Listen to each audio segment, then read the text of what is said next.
DT-6 in his face. Hey everybody, Mike Iaconelli here. Just came off a 4th place finish at the Bassmaster Classic. Man, it was a heck of a week for me. Had fun and caught a ton of fish, fishing one of my favorite ways, power fishing with crankbaits. I want to tell you a little bit about the type of area I was catching them from and the key bait for me during the week and the colors. It was all really a key component to catching them over 3 days. You know, the areas were really key, and I found a few magic places that contained flat natural rock. And it was so important to find this rock, and it was big. It was anywhere from a couple foot to 4 or 5 foot long, and it was just this real flat surfaced rock. But it couldn't just be anywhere. You had to find that flat rock on staging spots, like secondary points, main points, and little high spots. And when you found a combination of that flat rock on points or high spots, if it sat in 4 to 6 feet of water, you were going to catch some fish. But you know, the interesting thing is, you couldn't just cast any lure out there and get bit. Believe me, I tried. You couldn't slow reel a plastic. You couldn't fish a swim bait. They really wanted to react. And there's no better bait than a crankbait to make those fish react. But you had to contact the flat rock. You had to bang off it. You had to touch it. It was so important. You know, I started on the 1st and 2nd day with one of my standby colors for so many years. This is a color called Caribean Shad in the Ike's Custom Ink colors. And it's basically a faded, toned down chartreuse and blue with a little bit of orange in the throat. The reason I use this color the first 2 days of the Classic is because they were feeding heavily on shad, but the water was really dirty, almost muddy. And that chartreuse blueback faded out color in that dirty water looks like a shad. It looks like a shad. It's a great shad imitator when the water is dirty. And again, for me, it was key. You could even still see a little bit. This is the actual bait that I threw. And you can see how that bill got scratched up from the rock, and you could see a little bit of red clay. The high spots and the points also had red clay. And letting that bait dig and deflect. If you didn't dig and deflect and touch the bottom, you didn't get a bite.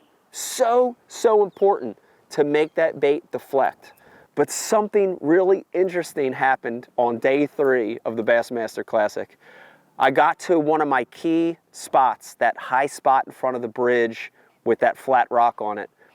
And as soon as I got there, I couldn't get bites.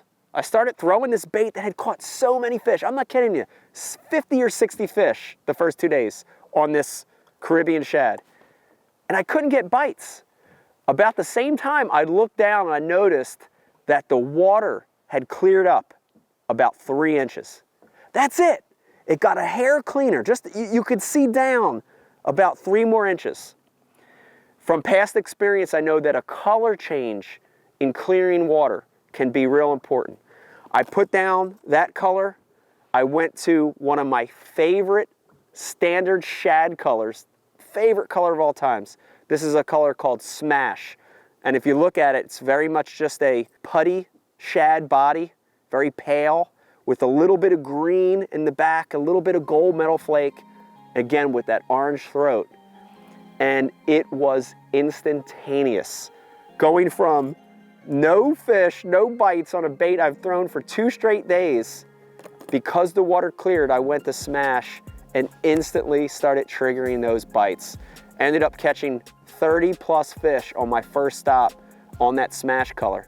Same things were key to cause that bait to deflect off the rock, but because the water cleared, the fish really responded better to what they were naturally feeding on, which was shad. Really a great lesson for me, even after fishing all these years, a great lesson of how important color is. You know, there's always a takeaway or a lesson from the tournaments that you fish. And for me, the Bassmaster Classic, man, my lesson, my takeaway is how important color is. you know, for 2 straight days, that Caribean shad, that chartreuse blue, faded chartreuse blue, was so key for me. And going into my best area on the last morning, fishing for 10 or 15 minutes without a bite, you know, honestly, there were a lot of things I could have did. I could have switched baits. I thought about something on the bottom. I thought about, you know what, they're not here today, just leaving that spot. But deciding, because I noticed that water clean, deciding to make a color change, going to a more traditional neutral base shad color like Smash, and all of a sudden just firing them up, lighting them up. What a great lesson for me on how important color is, and to keep changing color until you figure out the trigger for those fish. You know, and that can change, not only in the course of a few days, but during the day itself, I've seen it change. So keep an open mind, change color, let the fish tell you what color to use, and that's the big takeaway for me from this year's Bassmaster Classic.